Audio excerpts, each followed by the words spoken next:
এ বিষয়ে আরো জানাতে ফেনী থেকে যুক্ত হচ্ছেন সহকর্মী সমীর উদ্দিন। সমীর, করোনাজয়ী পরিবারের বিষয়ে স্বাস্থ্য কর্মকর্তারা কি বলছেন আর প্রতিবেশীদের বক্তব্য কি তাদের সম্পর্কে? গত 29 মে কিন্তু দাগনভূঞা পূর্ব চন্দ্রপুরের যে শতবর্ষী কিরণবালা তিনি করোনা পজিটিভ হয়েছিলেন। তার পরিবারের একজন হীরালাল তিনি নোয়াখালীতে ব্যবসা করতেন।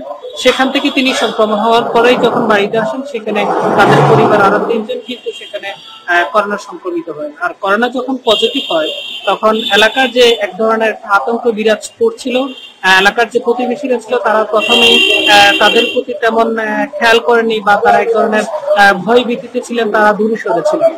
আর বর্তমান পরিস্থিতি হচ্ছে এলাকার যে প্রতিবেশীরা যখন শুনলো যে কিরণবালা শতবর্ষী বৃদ্ধ মহিলা করোনাকে জয় করেছেন এবং সবচেয়ে একদম গুরুত্বপূর্ণ একটা সময় যে একজন অন্তঃসত্ত্বা মায়ের যে প্রসূতি মা 9 মাস, যে সময়টা সবচেয়ে একবারে গুরুত্বপূর্ণ সময়, সেই সময় তিনি পজিটিভ হওয়ার পর এখন পরিপূর্ণভাবে সুস্থ হওয়ায় আসলে গ্রামের যে সমস্ত মানুষ রয়েছেন বা স্বাস্থ্যকর্মীরা রয়েছেন বা সচেতন মহলের মধ্যে এক ধরনের স্বস্তি বিরাজ করছে। তারা আসলে মনে করছেন যে এই ধরনের পজিটিভ হওয়ার ফলে তাদের ভিতরে মনোবল তৈরি হয়েছে।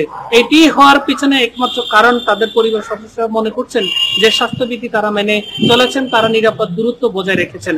আর স্বাস্থ্যকর্মীরা বলছেন, ডাক্তাররা বলছেন যে সমীর, আপনি তথ্য সংগ্রহ করতে থাকুন, আমরা পরবর্তীতে আবার আপনার সাথে যোগাযোগ করব। ফেনী থেকে জানাচ্ছিলেন আমাদের সহকর্মী।